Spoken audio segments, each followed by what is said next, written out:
This is Jill Pack with the Seasons of Joy podcast. This is episode number 130, entitled Divine Mirrors.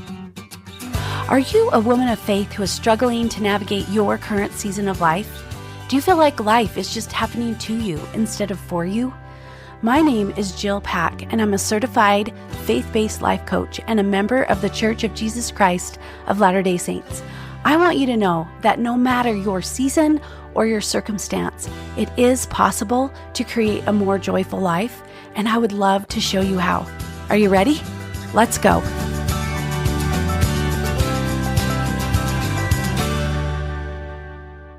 Hello, my friends. Welcome to this week's episode of the Seasons of Joy podcast. I'm so happy to be with you here today.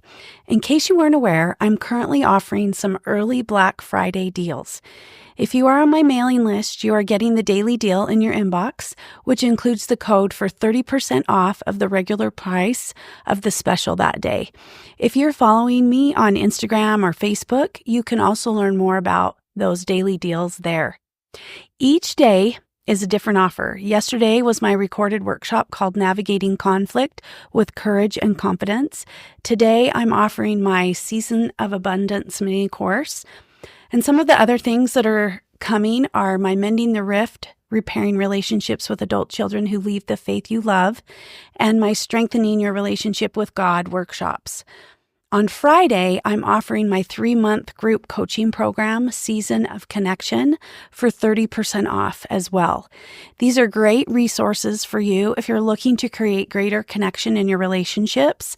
And I'm going to include the link to get on my email list and my social media accounts so you can make sure you don't miss a thing.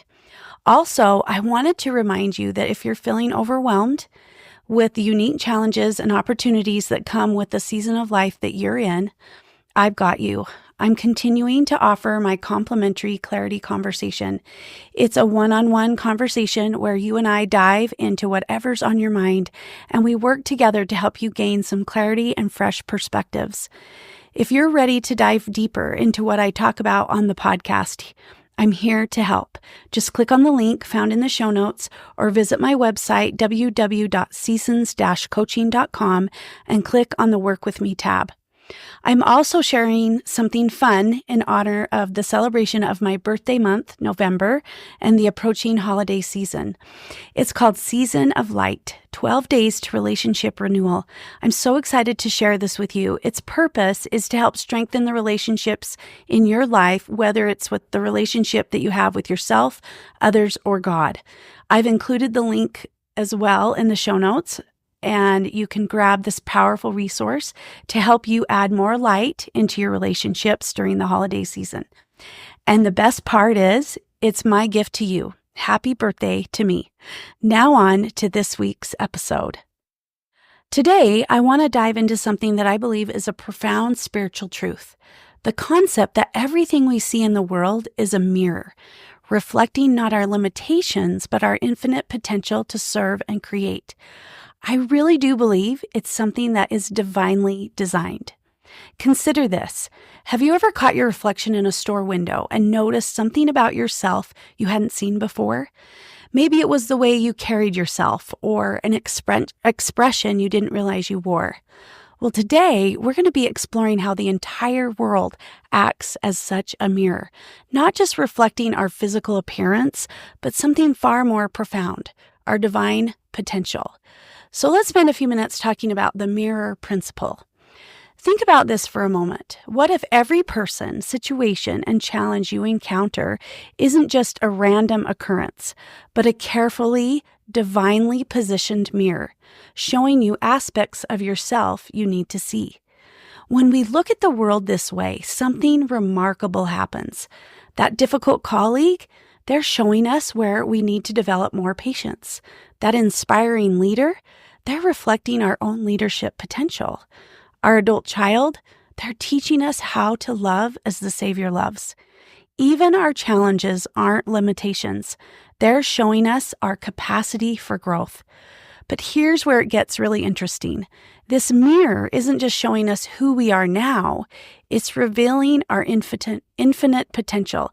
It's like looking into a mirror that shows not just your current reflection, but all the possibilities of who you could become. So let's look beyond the limitations. Now, you might be thinking, but I see so many limitations in the world. How can these be reflecting infinite potential? This is where we need to adjust our vision or the lens through which we see life. When we see limitations, we're often looking at the frame of the mirror rather than the reflection itself.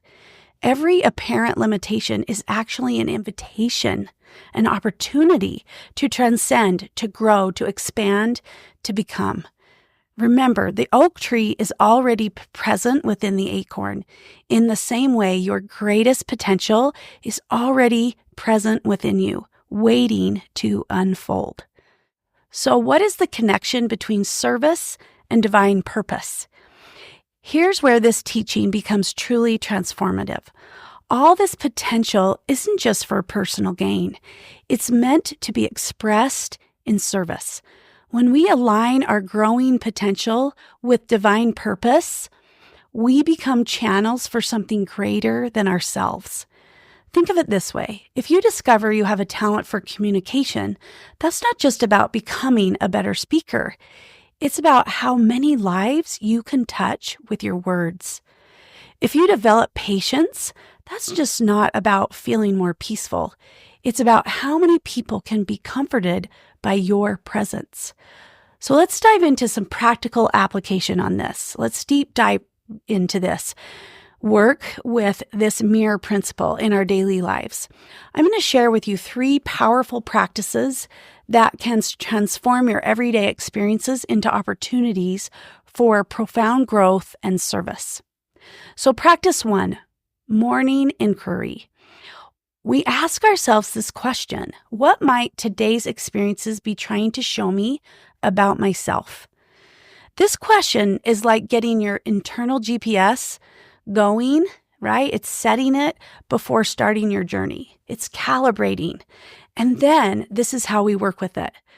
We start in a quiet moment before we check our phone, before we, start getting sidetracked by our day. And we notice our first thoughts and feelings about the day ahead.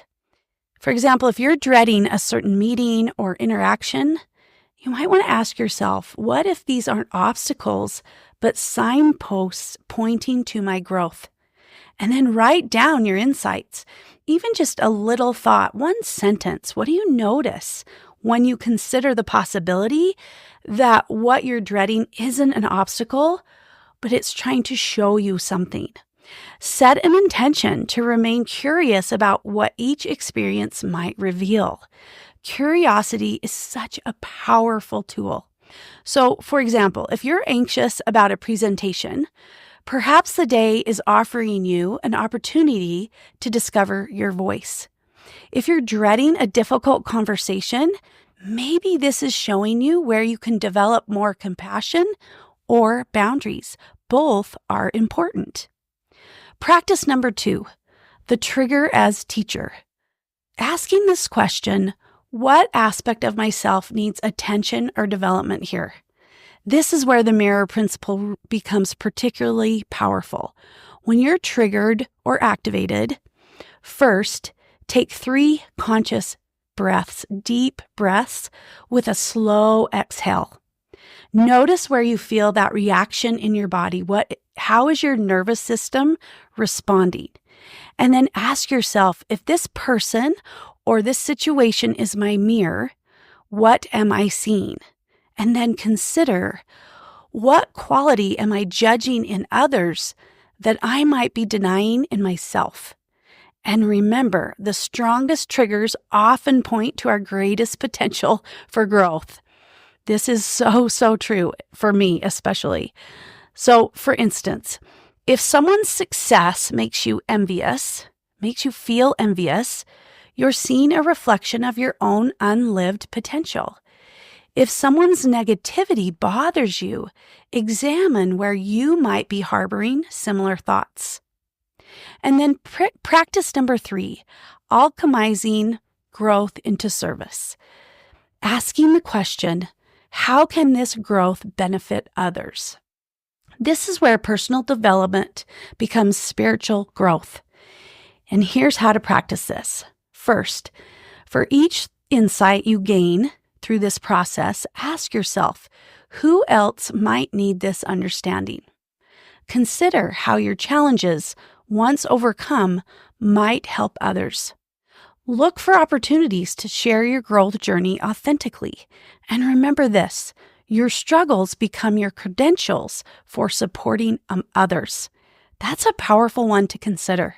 Your struggles become your credentials for supporting others. For example, if you're learning patience with yourself, you can bring that gentleness to others. If you're developing courage, you can inspire others to face their fears. If you're healing from past wounds, you can guide others through similar terrain. The beauty of these 3 practices is that they form a continuous cycle of growth. As you work with them, you'll find that the world becomes an increasingly rich mirror, reflecting not just who you are, but who you are becoming. And as you grow, your capacity to serve expands naturally, creating ripples of positive change. Remember, every challenging person is your teacher, every trigger is your guide, and every growth opportunity is a chance to serve. This is how we transform our daily lives into a spiritual practice and our personal evolution into a gift for all. As we wrap up today's episode, I want to invite you to spend the next 24 hours seeing everything as a mirror. Notice what it shows you about your potential, not your limitations. Notice how each reflection guides you towards service and greater works. And remember this, you are not here to play small. The entire universe is conspiring to show you your magnificence, if only you have the eyes to see it. This is all I have for you today. Thank you so much for being with me here today. And until next time, keep looking in the mirror and remember to smile at what you see. Thank you for tuning in to the Seasons of Joy podcast. I hope you enjoyed today's episode. And if you like what you heard, don't forget to subscribe, leave a review, and share with your friends and family. If you want to learn more about me or how to work with me, just visit my website, www.seasons-coaching.com, and have a joyful week.